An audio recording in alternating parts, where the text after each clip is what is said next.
Boa tarde. Meu grupo é composto por Gabriel Alves, Júlia Bessa, Guilherme Castelo, Isabela Campolina e Júlia Bastos. Nós vamos apresentar um trabalho de Fisiologia 2 sobre Fisiologia da Tireoide e os hormônios tireoidianos. Para a introdução, nós vamos falar sobre a importância da tireoide, que é uma glândula que está localizada na região do pescoço e é responsável por sintetizar hormônios que vão auxiliar na regulação do metabolismo humano.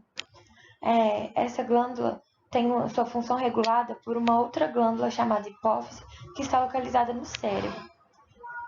A tireoide ela realiza a síntese hormonal de T3 e T4 como suas principais substâncias, mas também há a síntese de alguns outros hormônios e substâncias, mas tendo T3 e T4 como sua principal. Um pouco sobre a anatomia da tireoide.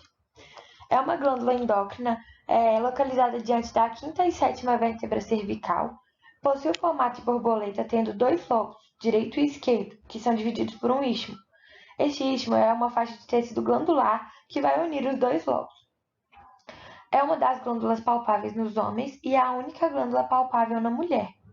É um órgão extremamente irrigado, principalmente pelas artérias tireoides superior e inferior, e é um órgão que se dilata com facilidade. Um pouco sobre a ação dos hormônios tireoidianos em geral. Eles são importantes porque eles acentuam na audição, a memória, a capacidade de aprendizagem, eles regulam a função reprodutora, aumentam a digestão, o crescimento normal das unhas, o desenvolvimento dos dentes, o desenvolvimento e crescimento do cérebro do bebê e o crescimento ósseo, principalmente em crianças. Agora um pouco da ação do hormônio T3, que é a triiodotironina. O T3 tem ações em todas as células do nosso corpo. Ele atua diretamente nos genes para aumentar a produção de enzimas. Aumenta o consumo do oxigênio, aumenta a produção de calor e aumenta o número de receptores beta. O T3 é a forma mais ativa na ligação ao receptor nuclear, enquanto o T4 tem somente atividade hormonal mínima.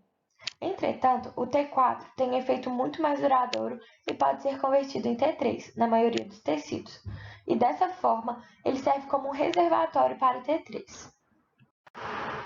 Um pouco sobre o eixo hipotálamo-hipófise-tireoide.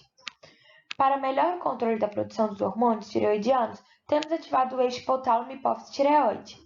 O hipotálamo libera o TRH, que é a tirotropina estimulante, que irá atuar na adenohipófise, estimulando a secretar o TSH, que é o hormônio tireotrófico, que vai atuar na própria tireoide, promovendo a produção de T3 e T4. Além disso, temos um sistema de feedback negativo, que à medida que o T3 e o T4 está sendo consumido, ele vai estimular a hipófise a liberar mais TSH, que é o efeito de alça curta, ou o hipotálamo a liberar mais TRH, que é o efeito de alça longa.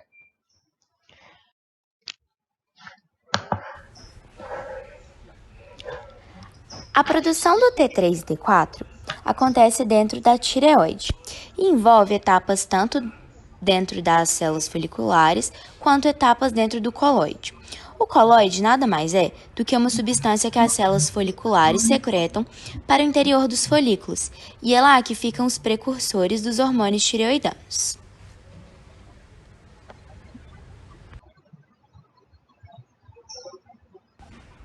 O primeiro passo é a passagem do TGB, que está na célula folicular, para o interior do coloide. O TGB é uma glicoproteína e é o pré-hormônio do T3 e o T4.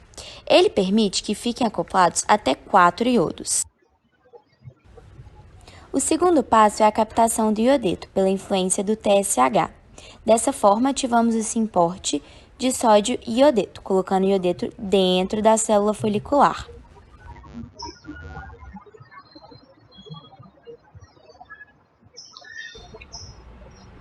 Quando o iodeto já está dentro da célula folicular, ele é oxidado em iodo, e depois disso vai ser colocado dentro do coloide.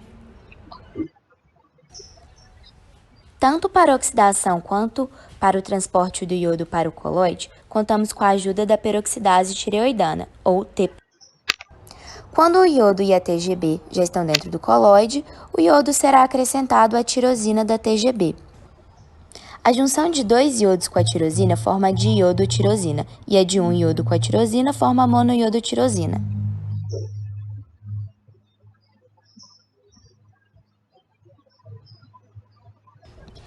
A junção de duas diiodotirosinas forma o T4 e a junção de um diiodo e um monoiodo forma o T3.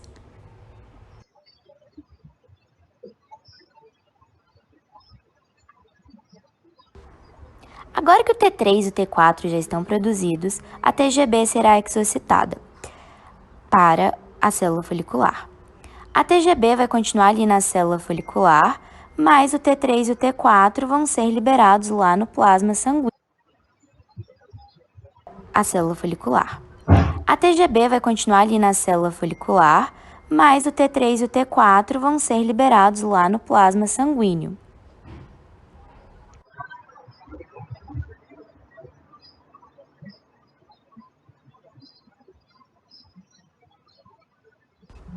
Lá no plasma, o T3 e o T4 vão se ligar à globulina transpitireoxina, ou TBG, que é uma proteína transportadora, que vai transportá-los até as células.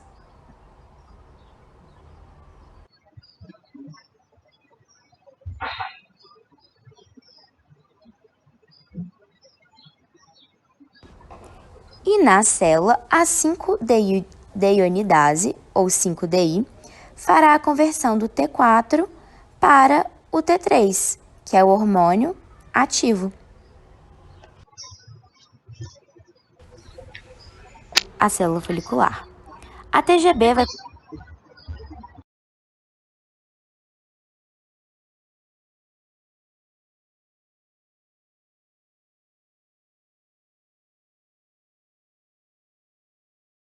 Agora um pouco sobre o hipotireoidismo. O hipotireoidismo pode ser dividido em 3 tipos: primário, secundário e terciário. O primário é um problema na tireoide, o secundário é um problema na hipófise e o terciário um problema no hipotálamo. O hipotireoidismo é causado por uma redução dos níveis normais de T3 e T4, levando a uma lentificação dos processos metabólicos.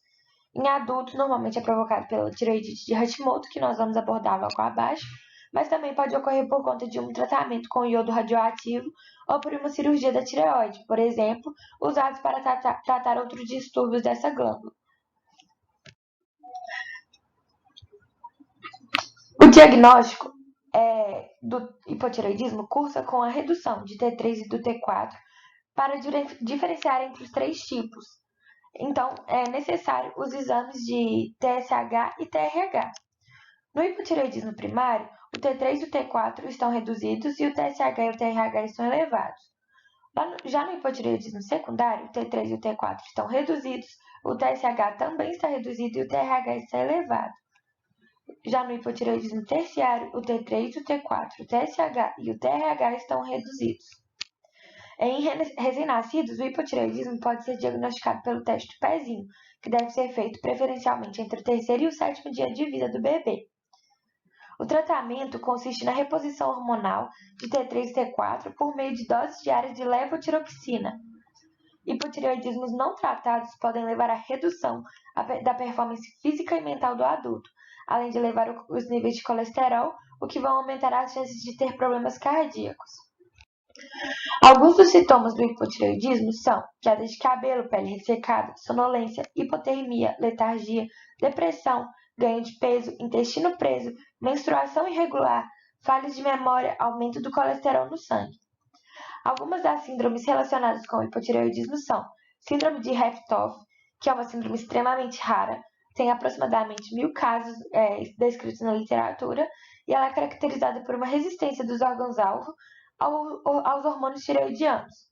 Os exames laboratoriais feitos demonstram que o T3 e o T4 estão elevados e o TSH também cursa como elevado. A tireoidite Hashimoto é uma outra síndrome, é uma doença autoimune, que é uma das maiores causas de hipotireoidismo. Ela é uma doença autoimune crônica da tireoide com infiltração linfocitária, que inclui o aumento indolor da tireoide e sintomas de hipotireoidismo. O organismo produz anticorpos anti-DPO contra a enzima peroxidase tireoidiana, TPO, que atua na oxidação de iodeto em iodo. Esses anticorpos atacam a enzima e a deixam inutilizável, afetando assim diretamente o ciclo da síntese de T3 e T4. Agora, um pouco sobre o hipertireoidismo, que é uma hiperativação da glândula tireoide, que vai levar a uma alta produção de T3 e T4. O tratamento consiste em usar medicamentos antitireoidianos que vão reduzir a ação da glândula, e o iodo radioativo também é usado para reduzir a ação dessa glândula. Porém, pode ocorrer a destruição da glândula tireoide, sendo necessária uma reposição de T3 e T4. A cirurgia de remoção da tireoide, tireoidectomia, é menos recomendada, uma vez que pode ocorrer uma lesão das glândulas paratireoides e os nervos da laringe. O diagnóstico é principalmente dado por exames laboratoriais, que demonstram níveis de T3 e T4 elevados e TSH reduzidos. Alguns dos sintomas são sensação de calor, aumento da transpiração, fraqueza muscular, mãos trêmulas, batimentos cardíacos acelerados, cansaço, fadiga, perda de peso, diarreia ou evacuações frequentes, irritabilidade e ansiedade, problemas dos olhos como irritação e desconforto, irregularidade menstrual e infertilidade. Uma outra doença relacionada com o hipertireoidismo é a doença de Graves, que é a causa mais comum de hipertireoidismo. É uma doença também autoimune e são produzidos anticorpos TSH estimulantes, que mimetizam a TSH, ou seja, são capazes de se ligar ao receptor do TSH e estimular a tireoide, que passa a secretar muito T3 e T4. O tratamento é o mesmo do hipertireoidismo, que já foi citado. Um dos principais sintomas dessa doença é o inchaço atrás dos olhos, que leva à protusão deles para fora do globo ocular, seguido da dor na movimentação, fotofobia e olhos vermelhos. O hipertireoidismo também pode ocorrer devido ao excesso de iodo presente em alguns medicamentos. Pode surgir nódulos na glândula e o funcionamento mais acelerado da tireoide, ou ingestão de hormônios tireoidianos. Para concluir, podemos perceber o quanto a tireoide é importante e influencia no metabolismo do ser humano. A ação dos seus hormônios tem efeitos cardiovasculares, respiratórios, no metabolismo basal, no trato gastrointestinal, entre outros vários processos.